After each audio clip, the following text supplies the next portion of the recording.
नमस्कार दोस्तों, ये हमारी प्रीवियस ईयर क्वेश्चन पेपर के जो स्वतंत्रता आंदोलन से संबंधित आधुनिक इतिहास है उससे क्वेश्चन है। हमारा पहला क्वेश्चन है प्रीवियस ईयर पेपर के क्वेश्चन ये। कांग्रेस पार्टी के कट्टरपंथी नेताओं के समूह के प्रमुख नेताओं में से एक Jawaharlal Nehru independence for Indian league की स्थापना निम्न में से किसके विरोध में की गई थी। दूसरा क्वेश्चन, दोबारा क्वेश्चन देखें। कांग्रेस पार्टी के कट्टरपंथी नेताओं के समूह के प्रमुख नेताओं में से एक जवाहरलाल नेहरू ने इंडिपेंडेंस लीग की स्थापना की थी, इंडिपेंडेंस फॉर इंडियन लीग की स्थापना की थी। जो ये लीग बनी थी वो किसके विरोध में हुई थी?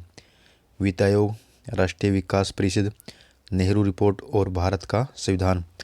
तो इसका राइट आंसर है नेहरू रिपोर्ट।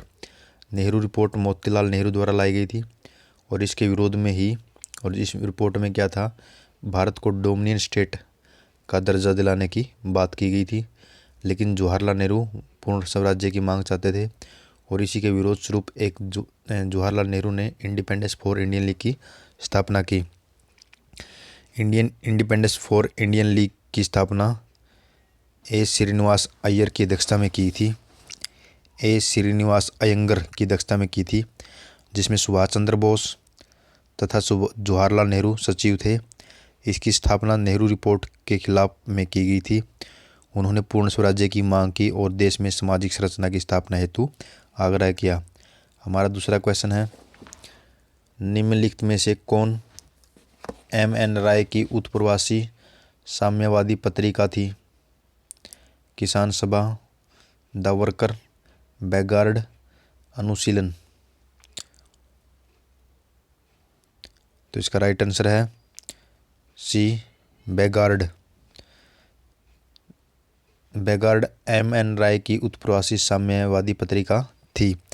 M.N. राय भारत में साम्यवाद के संस्थापक थे। इन्होंने अक्टूबर 1920 में ताशकंद में भारतीय कम्युनिस्ट पार्टी CPI की स्थापना की। CPI की स्थापना कहाँ पे हुई? ताशकंद में। इन्होंने जर्मनी से साम्यवादी पत्रिका बैगार्ड प्रकाशित की। बैगार्ड पत्रिका किसने प्रकाशित की? M.N. राय ने। और एक अन्य पत्रिका मोसेस का प्रकाशन भी इन्होंने किया। याद रखना आपको, बैगार्ड और मोसेस पत्रिका का संपादन किसने किया? M.N. राय ने। हमारा तीसरा क्वेश्चन है, निम्नलिखित घटना को कालक्रम में सजाना है। लखनऊ समझौता, द्वैत शासन का प्रवर्तन, रोल्ट एक्ट और बंगबंग। बंगबंग 16 अक्टूबर 1905 को लॉर्ड कर्जन द्वारा चलाई गई। लॉर्ड कर्जन द्वारा। लखनऊ समझौता 1916 में मुस्लिम लीग व कांग्रेस के बीच। रोल्ट एक्ट अधिनियम हुआ था 8 मार्च 1919 को राष्ट्रीय आंदोलन के लिए। और द्वैत शासन का प्रवर्तन हुआ था दिसंबर 1919 में। देखो बिल्कुल क्लोज क्वेश्चन है। 2 ऑप्शन तो हमारे पास सही है, ठीक। बंगबंग 1905 में आया था और लखनऊ समझौता 1916 में। लेकिन 2 ऑप्शन है, रोल्ट एक्ट और द्वैत शासन, दोनों 1919 में हुए थे। लेकिन रोल्ट एक्ट 8 मार्च को आया था और द्वैत शासन का प्रवर्तन दिसंबर 1919 में हुआ था। इसके अनुसार आप कालक्रम में सजा सकते हैं। रोल्ट एक्ट आया था 8 मार्च 1919 को और द्वैत शासन का प्रवर्तन आया था दिसंबर 1919 को। हमारा चौथा क्वेश्चन है, स्वतंत्रता आंदोलन के क्रांतिकारी आतंकवादियों का पहला महत्वपूर्ण साहसिक कार्य बर्रा डकैती किस स्थान पर हुई? मुंबई कर्नाटक में, पंजाब में, पूर्वी बंगाल में, मद्रास प्रेसिडेंसी में। इसका राइट आंसर है सी, पूर्वी बंगाल में। 1908 में बर्रा डकैती पूर्वी बंगाल में पुलिन दास के नेतृत्व में हुई थी। ढाका अनुशीलन समिति के युवकों ने डाली थी। बर्रा डकैती कहाँ पे हुई थी? पूर्वी बंगाल में। और किसने डाली? ये ढाका अनुशीलन समिति में पुलिन दास के नेतृत्व में डाली थी ये डकैती, बर्रा डकैती। हमारा नेक्स्ट क्वेश्चन है 5वां, महात्मा गांधी ने 1930 में सविनय अवज्ञा आंदोलन का आरंभ किया था। सेवाग्राम से, डांडी से, साबरमती से और वर्धा से। आपको पता है कि जो डांडी मार्च की यात्रा है वो साबरमती आश्रम से शुरू की थी। 12 मार्च 1930 को गांधी ने सविनय अवज्ञा आंदोलन का प्रारंभ साबरमती आश्रम से डांडी मार्च तक पहुँचे। मतलब जो शुरुआती पॉइंट था साबरमती आश्रम और जो गंतव्य स्थान था दांडी यात्रा। वे 6 अप्रैल 1930 को दांडी पहुँचे। नमक बनाकर नमक कानून तोड़कर आंदोलन का आह्वान किया। हमारा नेक्स्ट क्वेश्चन है, निम्नलिखित में से कौन सा युग्म सही सुमेलित नहीं है? जमनालाल बजाज वर्धा का सत्याग्रह आश्रम से संबंधित है। दादा भाई नौरोजी बम्बई एसोसिएशन से संबंधित है। लाला लाजपत राय लाहौर का राष्ट्रीय विद्यालय की स्थापना से संबंधित है। बाल गंगाधर तिलक सत्यशोधक समाज से संबंधित है। इसमें अगर आपने थोड़ा बहुत पढ़ा है तो इससे पता चलता है कि सत्यशोधक समाज ज्योतिबा फुले का प्रयास था, तो ये गलत हमारा हो जाता है और गलत इसने पूछा है। लेकिन आपको इसके साथ साथ ये बाकी 3 ऑप्शन भी याद रखने हैं कि बम्बई एसोसिएशन दादा भाई नौरोजी ने लिखी वो संबंधित है। वर्धा का सत्याग्रह आश्रम जमनालाल बजाज ने, और लाहौर का राष्ट्रीय विद्यालय लाला लाजपत राय से संबंधित रहा है। अगर इसका सॉल्यूशन सत्यशोधक समाज 1873 में ज्योतिबा फुले ने शुरू किया। 7वां क्वेश्चन, सन 1922 के साराबंदी कोई कर नहीं अभियान का नेतृत्व किसने किया? भगत सिंह ने, चित्तरंजन दास ने, राजगुरु ने, वल्लभ भाई पटेल ने। जो साराबंदी अभियान है उसका नेतृत्व वल्लभ भाई पटेल ने किया था, कोई कर नहीं। हमारा 8वां क्वेश्चन है, भारत के लिए संविधान की रचना हेतु संविधान सभा का विचार निम्नलिखित में से सर्वप्रथम किसने प्रस्तुत किया? मतलब संविधान के निर्माण के लिए एक संविधान सभा होनी चाहिए, इसका विचार सबसे पहले किसने दिया? स्वराज पार्टी ने, कांग्रेस पार्टी ने, मुस्लिम लीग ने, सर्वदल सम्मेलन ने। तो इसका राइट आंसर है स्वराज पार्टी ने 1934 में। और स्वराज पार्टी की स्थापना किसने की? आपको पता है, मोतीलाल नेहरू और चित्तरंजन दास ने। हमारा 9वां क्वेश्चन है, स्वतंत्र भारत में ब्रिटेन की प्रभुता बनी रही, कारण क्या था? स्वतंत्र भारत के अंतिम गवर्नर जनरल की नियुक्ति ब्रिटेन के प्रभुसत्ता संपन्न शासन ने की थी। तो इसमें दोनों गलत है, क्योंकि स्वतंत्र भारत में ब्रिटेन की प्रभुत्ता नहीं बनी और न ही ब्रिटिश शासन चलता रहा। तो दोनों ऑप्शन हमारे गलत हैं। ये स्वतंत्र भारत के अंतिम गवर्नर जनरल की नियुक्ति ब्रिटेन के प्रभुत्व संपन्न शासन ने की थी, ये सही है, क्योंकि जो माउंटबेटन हमारा गवर्नर जनरल बना था वो ब्रिटेन शासन ने ही की थी। हमारा 10वां क्वेश्चन, निम्नलिखित में से कौन दादा भाई नौरोजी के ड्रेन थ्योरी में विश्वास नहीं करते थे? बाल गंगाधर तिलक, आर.सी. दत्त, रनाडे, सर सैयद अहमद खान। हमको पता है कि जो औपनिवेशिक नीति के बारे में वर्णन करने में बाल गंगाधर तिलक, आर.सी. दत्त, रनाडे ने उल्लेख किया था, लेकिन जो सर सैयद अहमद खान थे ये ड्रेन थ्योरी में विश्वास नहीं करते थे। सर सैयद अहमद खान दादा भाई नौरोजी के ड्रेन थ्योरी या धन निकासन में विश्वास नहीं करते थे।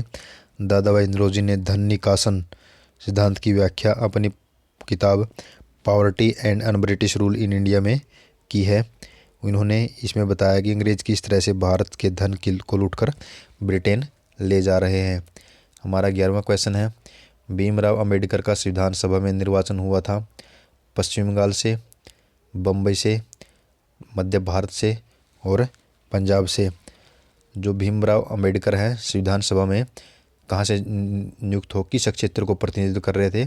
इसका राइट आंसर है ए, पश्चिम बंगाल से।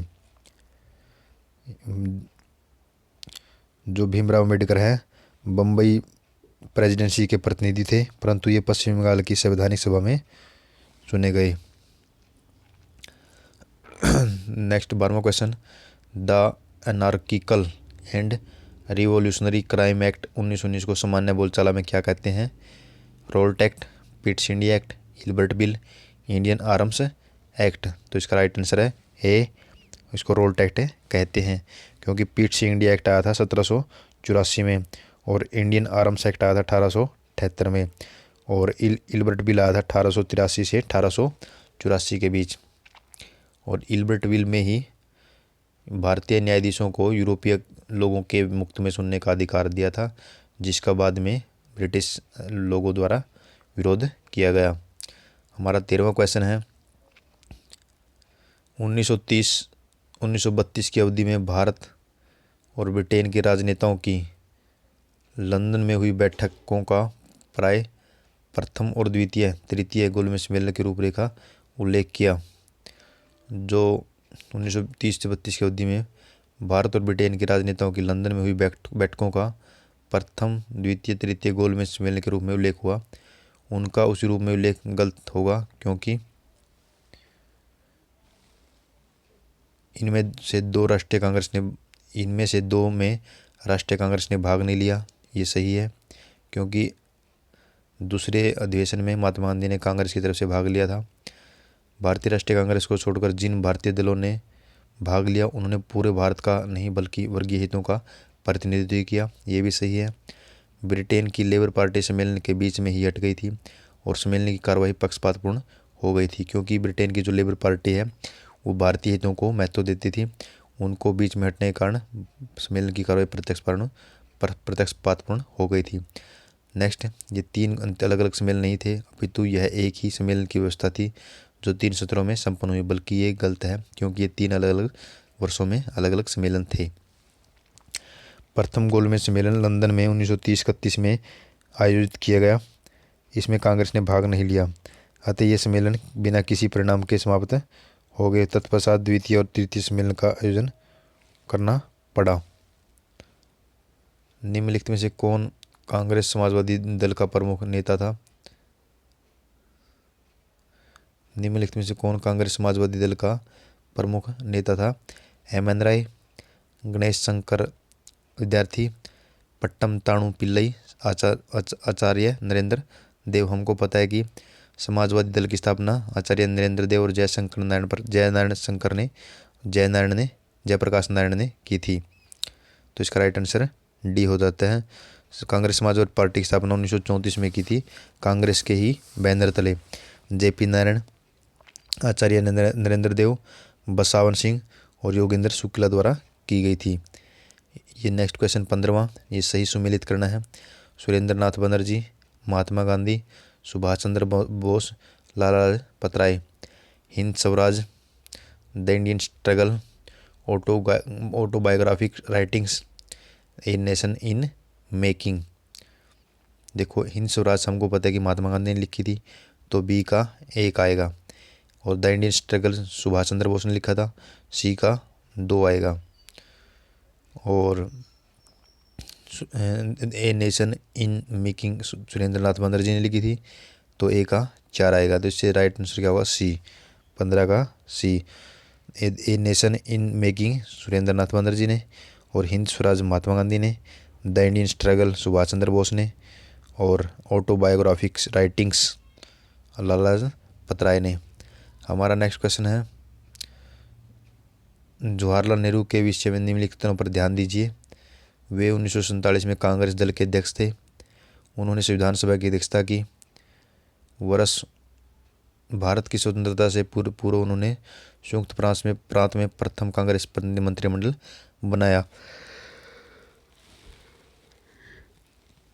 इनमें से कोई भी कथन सही नहीं है, क्योंकि 1947 में जे.बी. कृपलानी कांग्रेस के अध्यक्ष थे। पहला तो ऐसे ही गलत हो गया। उन्होंने कांग्रेस विधान सभा की अध्यक्षता की, ये भी गलत है, क्योंकि विधान सभा की अध्यक्षता राजेंद्र प्रसाद ने की थी। और भारत की स्वतंत्रता से पूर्व उन्होंने संयुक्त प्रांत में प्रथम कांग्रेस मंत्रिमंडल बनाया, ये भी गलत है, क्योंकि संयुक्त प्रांत में प्रथम कांग्रेस मंत्रिमंडल गोविंद बल्लभ पंत की अगुवाई में बना था। गोविंद पंत बल्लभ की अगुवाई में बना था। कैबिनेट मिशन योजना के विषय में निम्नलिखित में से कौन सा विकल्प सही नहीं है? प्रांतीय सामूहिकरण, भारतीय सदस्यों का अंतरिम मंत्रिमंडल, पाकिस्तान की स्वीकृति, संविधान निर्माण का अधिकार। इसका राइट आंसर है सी। कैबिनेट मिशन ने पाकिस्तान को स्वीकृति नहीं दी थी, मतलब वो बंटवारे के समर्थन में वोट नहीं किया कैबिनेट मिशन ने। नेक्स्ट है, इनका सही मिलान करना है। अभिनव भारत समाज, अनुशीलन समिति, गदर पार्टी, स्वराज पार्टी। इस साइड आएगा अरविंद घोष, लाला हरदयाल और CR दास और VD सावरकर। हमको पता है कि गदर पार्टी की स्थापना CR दास और मोतीलाल नेहरू की थी, तो C का तो 3 आएगा ही आएगा, तो इससे हमारे C और D ऑप्शन एलिमिनेट हो जाते हैं। उसके बाद हम देखते हैं कि स्वराज पार्टी की स्थापना लाला हरदयाल ने की थी। लाल हरदयाल ने, मोतीलाल क्या नाम है,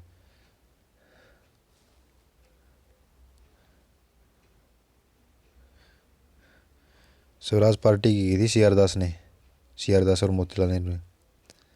तो D का 3 आएगा, D का 3 आएगा, इससे A और B एलिमिनेट हो जाते हैं।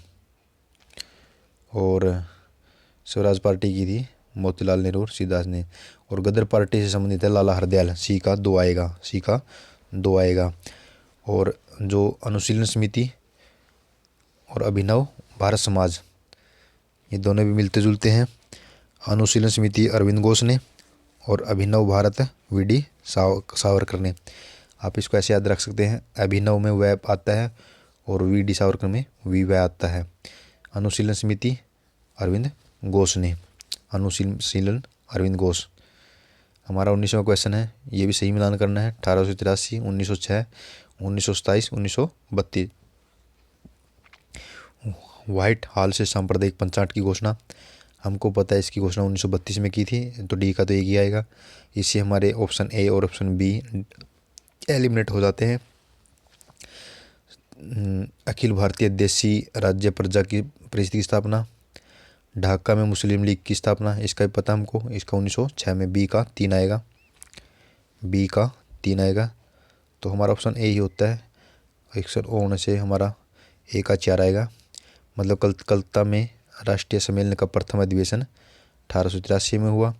B का 3 हमने देख लिया, और C का 1 आएगा, जो संप्रदाय के C का नहीं, D का 1 आएगा, D का 1, तो D का 1 है, तो इसका राइट आंसर C बनेगा। A का 4, B का 3, C का 2, C का 2, यानी अखिल भारतीय देशी राज्य प्रजा परिषद की स्थापना, रियासतों की स्थापना 1927 में हुई थी, 1927 में। हमारा 20वां क्वेश्चन, असहयोग आंदोलन के फलस्वरूप कांग्रेसी प्रथम जन आंदोलन बनी। कांग्रेस सर्वप्रथम जन आंदोलन बनी, और हिंदू मुस्लिम एकता में वृद्धि हुई। जनता के मन से ब्रिटिश शक्ति का भय हट गया, और ब्रिटेन की सरकार भारतीयों को राजनीतिक रियायतें देने के लिए राजी हुई। इनमें से कौन सा कथन सही है? असहयोग आंदोलन के फलस्वरूप हिंदू मुस्लिम एकता में वृद्धि हुई, ये सही है। और कांग्रेस सर्वप्रथम जन आंदोलन बनी,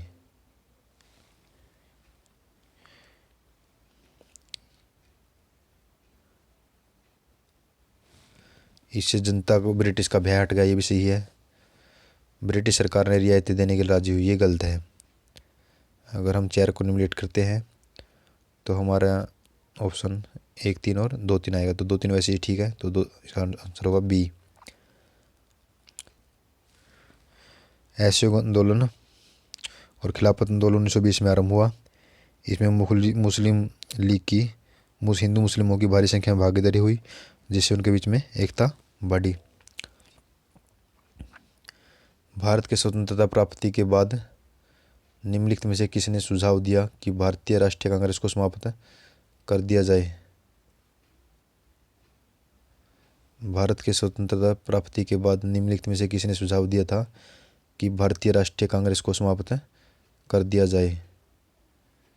भारत के स्वतंत्रता प्राप्ति के बाद निम्नलिखित में से किसने सुझाव दिया था कि भारतीय राष्ट्रीय कांग्रेस को समाप्त कर दिया जाए? सी राजगोपालाचारी, आचार्य कृपलानी, महात्मा गांधी और जयप्रकाश नारायण। तो महात्मा गांधी ने ही स्वतंत्रता के बाद कहा था कि राष्ट्रीय कांग्रेस को समाप्त कर दिया जाए। स्वतंत्रता प्राप्ति के पश्चात महात्मा गांधी ने सुझाव दिया कि भारतीय कांग्रेस को समाप्त कर दिया जाए। ये आगे हमारा 22वां क्वेश्चन है, मिलान करना है। बटलर समिति, हर्टुंग समिति, हंटर जांच समिति और मूडीमैन समिति। जलियांवाला बाग हत्याकांड की जांच के लिए हंटर समिति बनी थी, तो सी का तो एक बनता है वैसे। और भारतीय राज्य और स्रोत शक्ति के बीच संबंध, और मांटेगू चेम्सफोर्ड, और ब्रिटिश भारत में शिक्षा की अभिवृद्धि और प्रगति की संभावनाएं।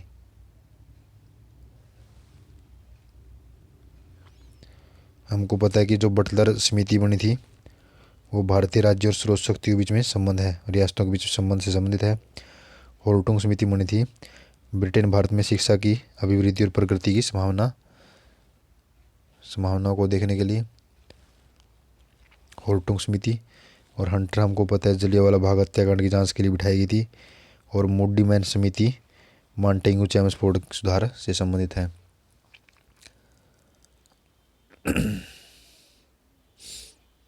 तो इसे आप सही मिलान कर सकते हैं। मूडीमैन समिति किससे है?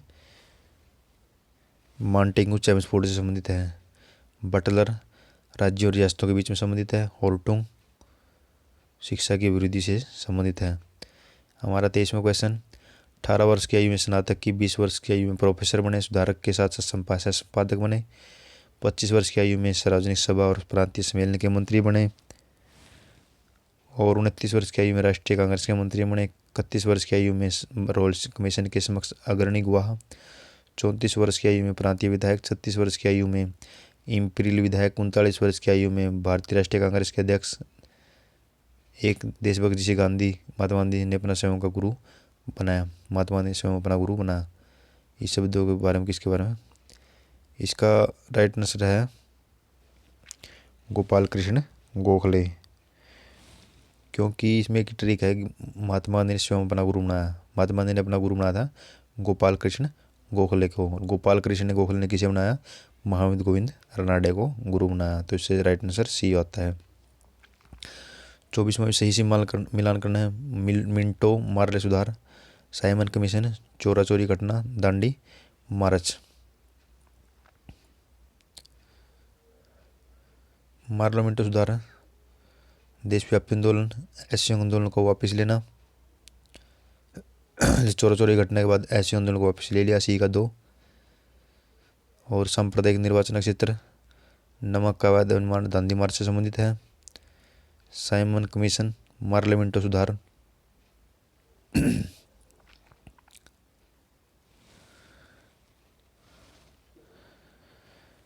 जो मार्ले मिंटो आया था 1909 में, ये सांप्रदायिक निर्वाचन से संबंधित है। और साइमन कमीशन में क्या हुआ था? 1927 में देशव्यापी आंदोलन शुरू हो गए। और दांडी मार्च हमको पता है, और चोरा चोरी घटना भी। इस वीडियो का हमारा लास्ट क्वेश्चन है 25वां, ब्रिटिश सरकार और महात्मा गांधी के मध्य सन 1934 में हस्ताक्षरित पुनः समझौते में क्या प्रावधान था? भारत के लिए डोमिनेंट स्थिति बनाए रखना, मुसलमानों के लिए पृथक निर्वाचन, हरिजनों के लिए पृथक निर्वाचन क्षेत्र का, और हरिजनों के लिए आरक्षण सहित संयुक्त निर्वाचन क्षेत्र का। इसका राइट आंसर डी है, क्योंकि जो सांप्रदायिक पंचायत आया था 1932 में, उसके लेकर महात्मा गांधी ने सिर पर बैठ गए। और महात्मा गांधी और अम्बेडकर बीच में समझौता हुआ, जिसको पुनः समझौता कहते हैं। इसमें हरिजनों को आरक्षण दिया गया और संयुक्त निर्वाचन का प्रावधान किया गया। धन्यवाद दोस्तों। अगर आपको वीडियो और प्रयास अच्छा लगता है, चैनल सब्सक्राइब करें, वीडियो शेयर करें, लाइक करें, ताकि आप भी अपनी यूपीएससी प्री और मेंस की तैयारी में मेरे साथ सहयोगी बने। धन्यवाद दोस्तों।